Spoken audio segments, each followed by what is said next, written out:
Salut tout le monde, j'espère que vous allez bien, mais ça va nickel. Aujourd'hui, on se retrouve aujourd'hui pour une nouvelle vidéo. Macron Paris, c'est parti. Elle se révèle toutefois insuffisante pour endiguer une vague qui aujourd'hui touche toute l'Europe. Notre stratégie a été définie dès l'été. C'était de vivre avec le virus. Et il s'agissait de maîtriser sa circulation en nous appuyant sur nos capacités de tester, alerter, protéger, sur les gestes barrières, sur la protection des plus fragiles et des mesures de ralentissement des épidémies territoriales au plus près. C'est ce que nous avons fait depuis le mois d'août. Avons-nous tout bien fait? Non. Et je l'ai dit il y a 15 jours, on peut toujours s'améliorer. Mais nous avons fait tout notre possible. Et je crois profondément que notre stratégie était construire une désinformation. C'était la nôtre, la bonne. Elle fut d'ailleurs celle de tous les pays européens. Nous aurions pu aller plus loin au début sur les pays. Mais depuis plusieurs semaines, nous sommes un des pays d'Europe qui teste le virus. Nous aurions collectivement sans doute dû davantage respecter les gestes barrières, en particulier au sein de la famille ou avec les amis, qui sont les lieux où nous sommes le plus contaminés. Faut-il nous le reprocher maintenant? Et surtout, il faut reconnaître que, comme tous nos voisins, nous sommes submergés par l'accélération soudaine de l'épidémie. Par un virus qui semble gagner en force à mesure que l'hiver approche, que les températures baissent. Une fois encore, il faut avoir beaucoup d'humilité.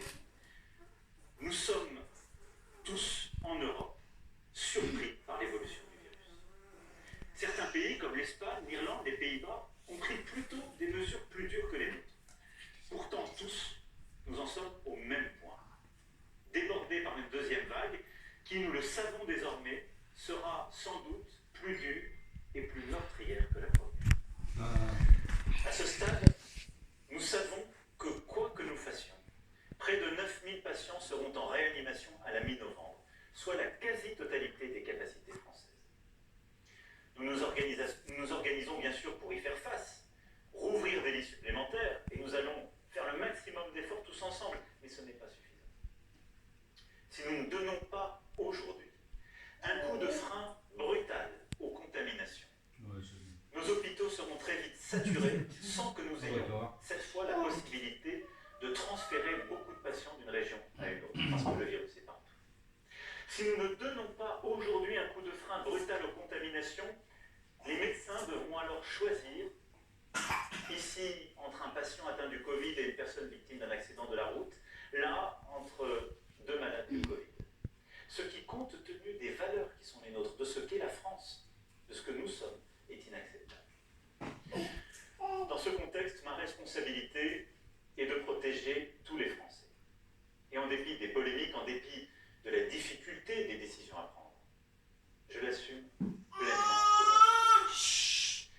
Quels sont nos objectifs? D'abord, le premier, protéger les plus âgés, les plus fragiles, celles et ceux qui sont atteints de diabète, d'obésité, d'hypertension, de maladies chroniques et qui sont les premières victimes du Covid-19.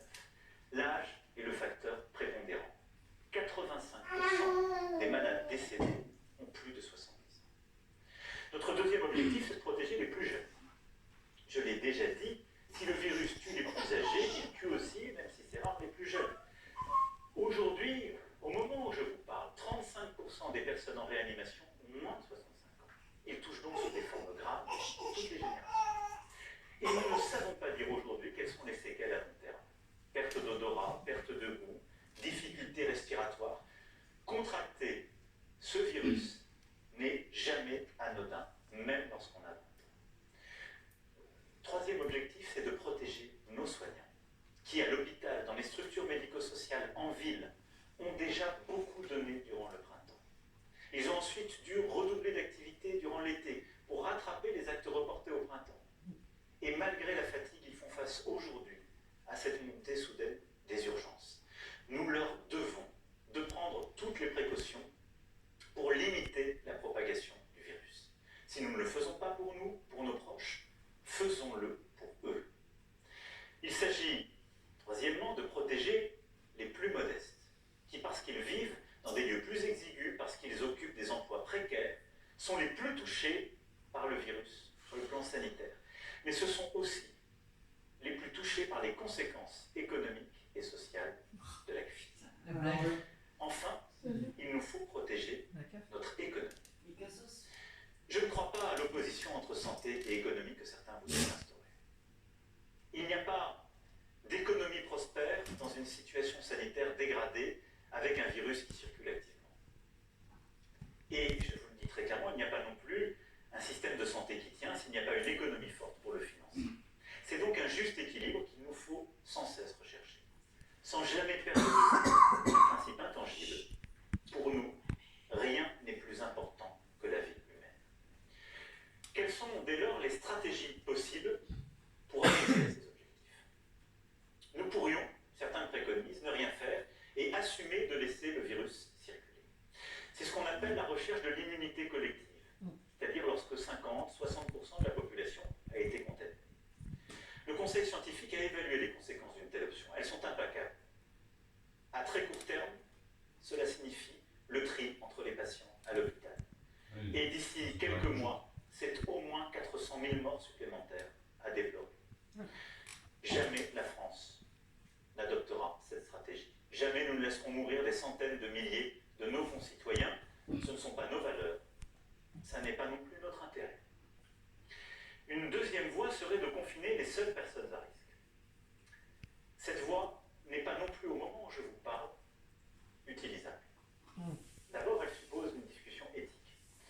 Mais d'une part, nos aînés, comme les personnes vulnérables, ont souvent besoin d'une assistance extérieure pour leurs soins, leur ménage, la livraison de leurs repas. Certains vivent aussi avec leurs proches, leurs enfants, souvent par manque de moyens.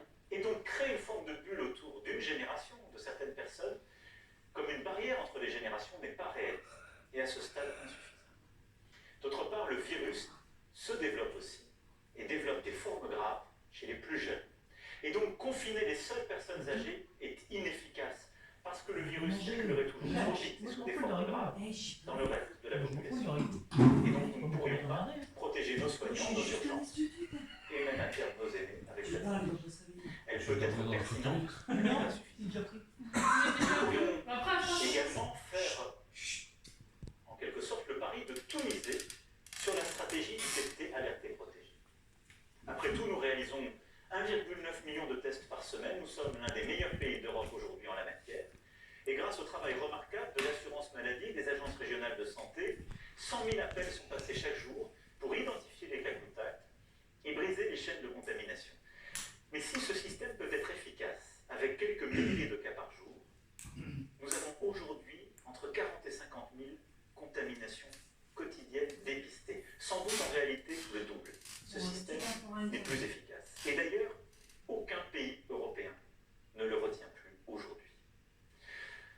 Quant à la piste de l'augmentation de nos capacités de réanimation, que certains évoquent comme une piste qui nous permettrait de ne pas prendre des mesures difficiles aujourd'hui, je vais vous dire très clairement, nous sommes en train de le faire, mais là non plus, ça n'est pas une bonne réponse. Nous avons les stocks de médicaments, les respirateurs, les masques, les blouses, les gants, tout le matériel nécessaire, parce que nous avons appris de nos insuffisances, de nos manques durant la première phase. Nous avons aussi formé près de 7000 infirmiers et médecins pour pouvoir travailler en réanimation. Et nous avons ainsi poussé nos capacités, qui sont passées de 5000 lits avant la première vague à 6000 aujourd'hui, et nous allons les porter au-delà de 10 000 lits en réanimation. Donc, un effort colossal a été fait de formation, d'investissement. Mais il n'est pas suffisant face à cette vague. Nous agissons aussi sur le moyen terme. Le Ségur de la santé, qui correspond à 8 milliards d'investissements par an, investis dans l'hôpital et notre santé, permettra de renforcer l'attractivité des métiers. Mais il faut 5 ans pour former un infirmier réanimateur, 10 ans pour former un anesthésiste. Il n'y a pas de solution magique, ce n'est pas en quelques mois que nous pourrons créer véritablement une capacité totalement différente. Nous ne pourrons pas non plus, compte tenu du fait que les autres pays européens sont saturés, faire appel à une main-d'œuvre étrangère à court terme. Du reste, quand bien même nous pourrions ouvrir beaucoup plus de lits, et malgré l'effort de doublement que nous avons réussi, qui peut sérieusement vouloir que des milliers de nos compatriotes passent des semaines en réanimation avec les séquelles que cela bonne stratégie à retenir. Confiner les plus âgés, les plus vulnérables, tester, alerter, protéger, augmenter les lits de réanimation. Aucune de ces solutions n'est suffisante en l'état actuel. Il faut aller plus loin. Après avoir consulté les scientifiques, dialogué avec les forces politiques, économiques et sociales, après avoir échangé aussi avec tous nos partenaires européens et pesé le pour et le contre,